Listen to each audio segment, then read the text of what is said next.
Hey guys, and welcome to a new video. Today, a start of a new project, a start of a new build, or at least we started to level this build yesterday, but today I want to showcase you guys on what I'm currently working, what are the ideas behind this build, how do we gonna like tune it, what are the expectations, and what is the reality, basically, right?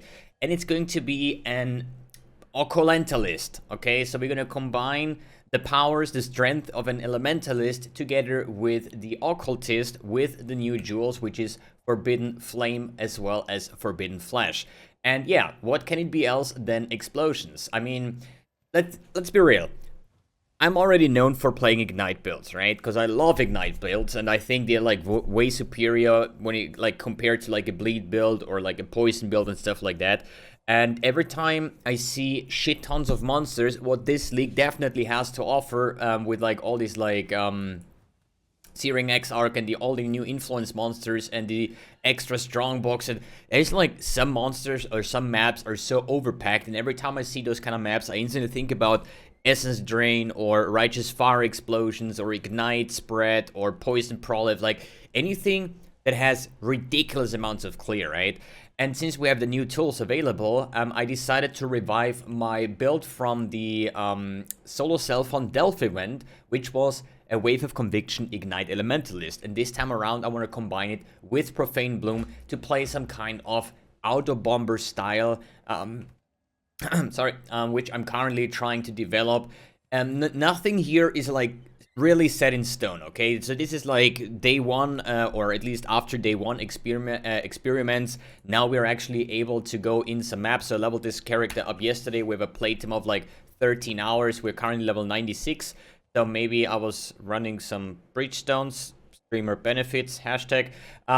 So we got a nice leveling curve here. My gems are still like level 17, level 17. So yeah, basically straight out of levels, like mapping or campaign, better said, into this project. So as I said, these new jewels will enable you for a keystone that you cannot have, or at least an additional keystone based on your character class. So as a witch, I can pick anything that has a witch ascendancy. Let me quickly pull up my PUB because I want to talk a little bit about that.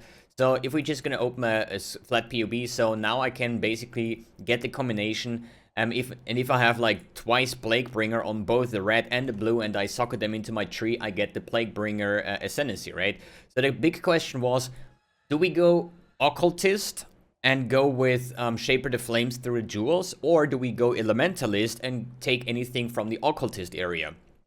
And since Wave of Conviction comes with a shit ton of like elemental exposure, as well as I just think there is no way around an Elementalist when you go for ignites, basically, unless if you would say you would play with like Black Flame Ring and you go for Despair and stuff like that, so a Chaos Ignite build, then I would probably go the opposite. I would probably go Occultist and go for Shaper the Flames. But as an Elementalist, as an actual fire damage with flammability and stuff, I think the Elementalist nodes are just way too superior. First of all, Shaper of Flames, like no doubt about that, right? But then we have extra exposure, which is super easy applied thanks to my Wave of Conviction, since that applies already exposure. And then we have this Heart of Destruction, which is insane, for like 60% increased AoE while mapping, and if we hit a unique boss, we get 30% more elemental damage, which is basically a lot more Ignite DPS as well. And on top of that, we have Bastion of Elements, cannot take reflected damage, and we get a huge elemental shield. So we have like a big elemental shield, we have Molten Shell Determination with a big second shield, we have like shit tons of defenses, max block, and so on. So I think this character will not have any issues surviving because it has like so many defense layers. I'm actually more worried about the DPS, but this is like the fine balance that we have to do. Do we need more DPS? Where can we cut defense? And so on. So basically, as I said, we're gonna get the Forbidden Flame things. Here, one more sentence about that. Early on in the league, the first ones that came up on the market were like 1 mirror or something, or 2 mirrors. So I was like, bro, what the fuck, you know? But hey, if people get it for the first time and they're the first ones on the market, they probably can charge whatever they want. If they sell it is another question. But after selling the accuracy stacker and I made a small fortune, I checked on those jewels again and they were like around about 20 to 30x. I was like maybe 50x for both combined, but then I got like 2 really good deals, like the blue one I got for 15x, the red one for 23x or some. So I actually got a pretty good deal on those two, and this basically enabled this whole genre of like ignite explosions, or Occulentalist basically, right? Good. So that means if as soon as we socket in those 2 jewels, we now have the profane. Wait, red. No, wait. Red is the left side, so it needs to be here, and then because, like, you know, the split here. I mean, that's just OCD things. Doesn't matter. So, now we have Profane Bloom. How do we get Profane Bloom working? I mean, first of all, cursed enemies your immunities kill have 40% chance to explode, dealing a quarter. That's a 25% monster HP explosion, which then will get basically inflict insane ignites and then spread it through either the Aberrant Hooves or the Barracks Respite with Fan the Flames. It just big chain reactions. Beautiful. But also, our hexes can now affect hexproof enemies, so this will work regardless the map mods in that case, right?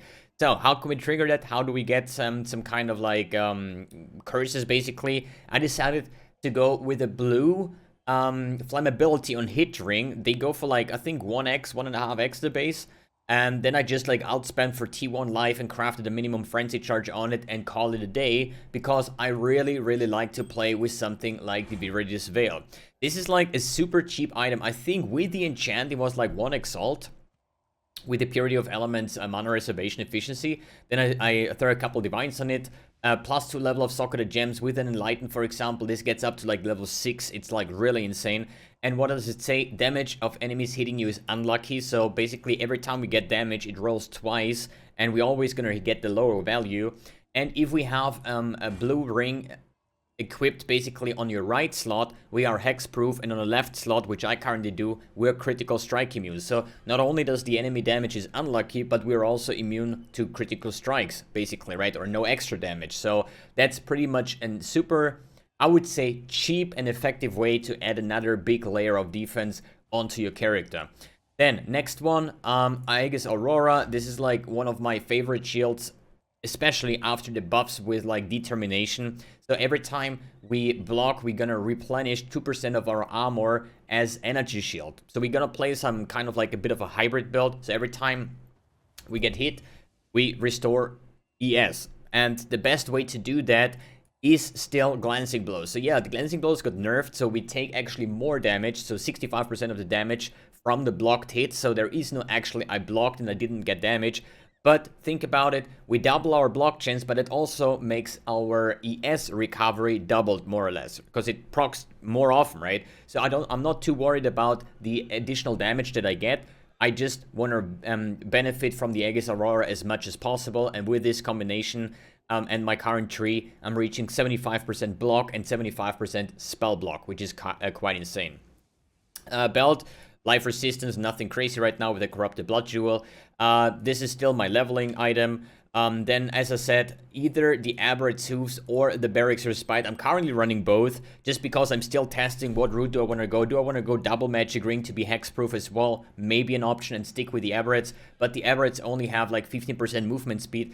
But the Aberrants would also give me some kind of auto-bombing, you know? Once you walk, you have like these small little explosions on the floor, and they could start your chain reaction. But as far as I saw, they are just not doing any damage, basically, when it comes to like higher tier mapping. So yeah, maybe it works in like a tier 3 map without modifiers, that you just walk over monsters and they explode. But I think in like tier 16 juiced maps, delirium maps, I don't think this is going to happen. But as I said, I'm not sure yet if I want to go with a double blue ring or just stick with the Barracks Respite and get an actual good pair of boots. When it comes to the chest, it is pretty much Skin of the Loyal. Cost you like 15 chaos with that color combination. I think it was 20 chaos, so super cheap. I would say this is like the better tabula rasa, because 1 level of socketed gems as well as 100% global defenses. What are global defenses? Armor, evasion, energy shield. And what do we use on this build? Armor and energy shield. So this is like a win-win situation when it comes to that. This is like a super cheap option. I would probably go for a rare chest at some point later in the game. Then next on the list, we have Ignite Proliferation, thanks to our gloves here. The thing here, though, is this like a game-changing thing, you know?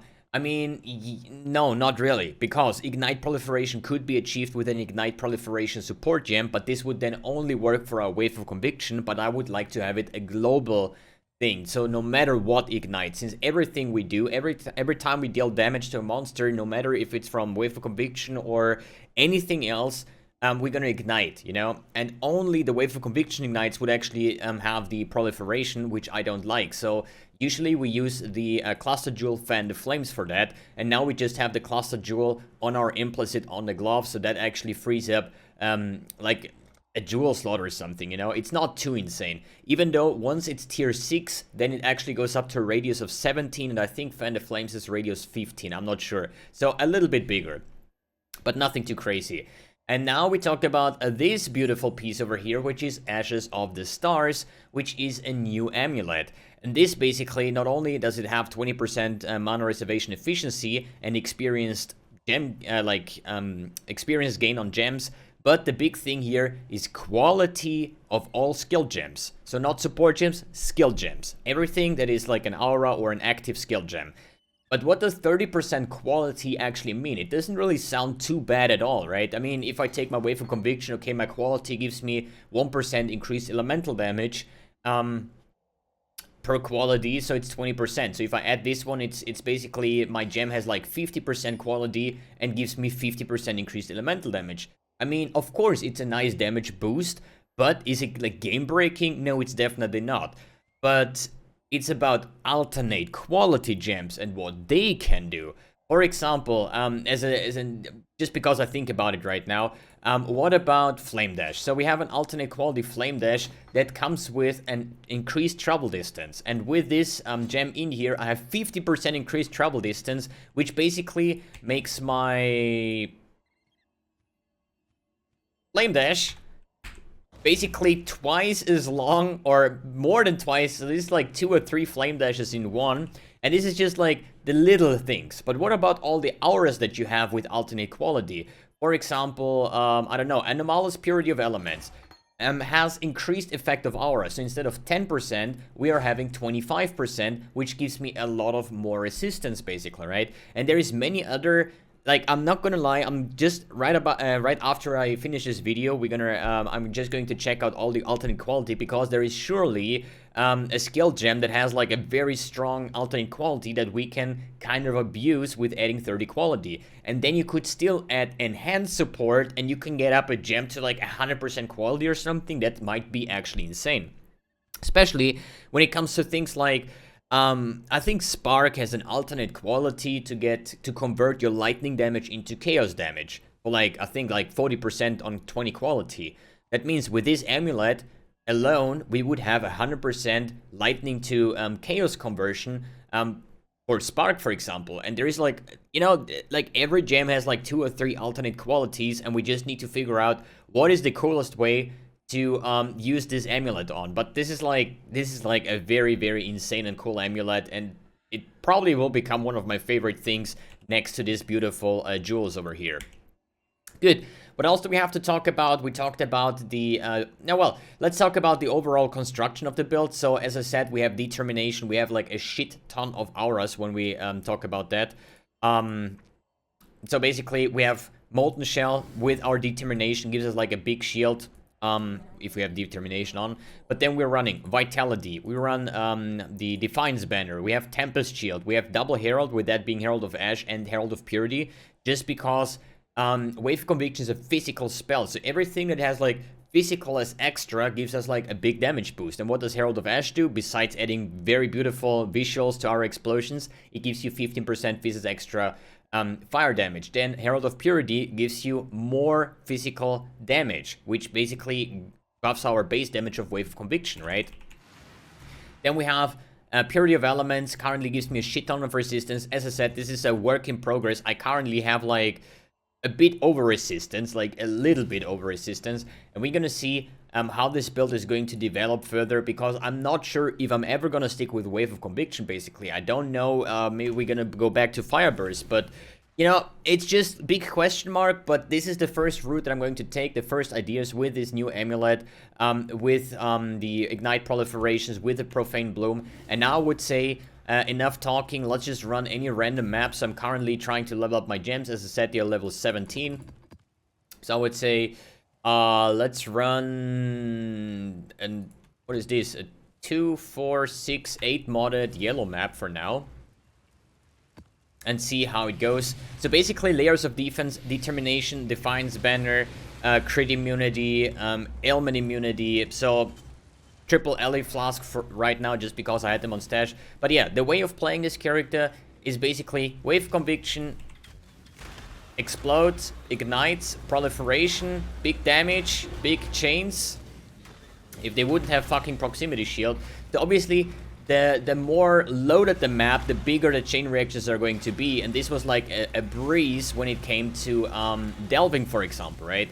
As I said, I'm not worried about my defense, I'm more worried about my damage because I'm missing Cluster Jewel, and whoever played Ignite builds know that if you don't have Cluster Jewel setups, your damage will kinda suck. I'm still having my leveling weapon and so on. As I said, or as I say again, it is work in progress. One addition I want to make here when it comes to the single target setup, I'm running here an Arcanist brand, and this Arcanist brand will trigger Purifying Flame, which then with the alternate quality gives 12% increased damage taken to the enemy instead of 5, which is big damage, as well as the Flame Surge, which basically gets this like burning ground on the floor, which deals damage based on your ignite. So this is like a DPS boost when it comes to single target as well as a combustion support, and this is just how we're gonna get like some extra 30-40% more damage on our single target setup.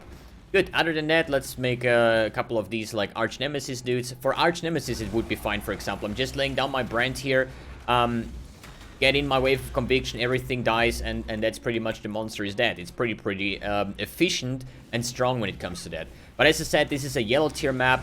I'm still like leveling my stuff. The question is, how well does it hold up? You know, how does this all look like when it comes to a scenario where we are on tier 16 juiced maps? And here again, with the Aberrant Suits, I'm just gonna run over a monster here, right? So you see what kind of damage it does.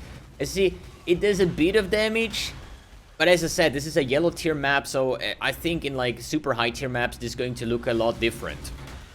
But maybe I'm wrong. Maybe we're gonna get so much generic more damage that it shouldn't be any issue. So here, boss damage, nothing too fancy. We're just gonna get our wave of conviction going, get our brand on it. We're gonna summon this like fire floor, and boss should probably die at some point when he stops charging out of my burning ground. As I said, again, I know I repeat myself here, but people always think when I post a video, this is the end game version, this is as good as it can get. No, this is like the super early progress of the build, and I really want to go for some more delving, because I only played the delve event in like, I think I only played like 3 days of delve event, but I still wanted to go for more, and I really had fun with this build. And now, since we're in Trade League, I actually have the funds and the option to get all the items that I just did not find in the solo self-found. And as I say, again, it doesn't mean that we're gonna stay with Wave of Conviction. I just thought this is like the easiest way to start this character off. But maybe we're gonna go for like some more Autobomber style, just because I love autobombing, I love lazy builds. So maybe even we're gonna go with Fire Burst on a one-hand weapon, making it a 4-link, because I don't really want to go away from the Aegis Aurora with the armor stack, because I think it's just insane defense layers, more or less, right? We're gonna see. We're gonna see. I'm gonna stream this build today, and we're gonna push some maps, gonna push some gem levels, maybe buy some, what to say, Watcher's Eye is missing, for example. Awaken Gems is missing. There's like so many tools and things missing, and we're gonna see how this is gonna work out in the end. Alright guys, thanks for tuning in, thanks for watching, and see you in the next video.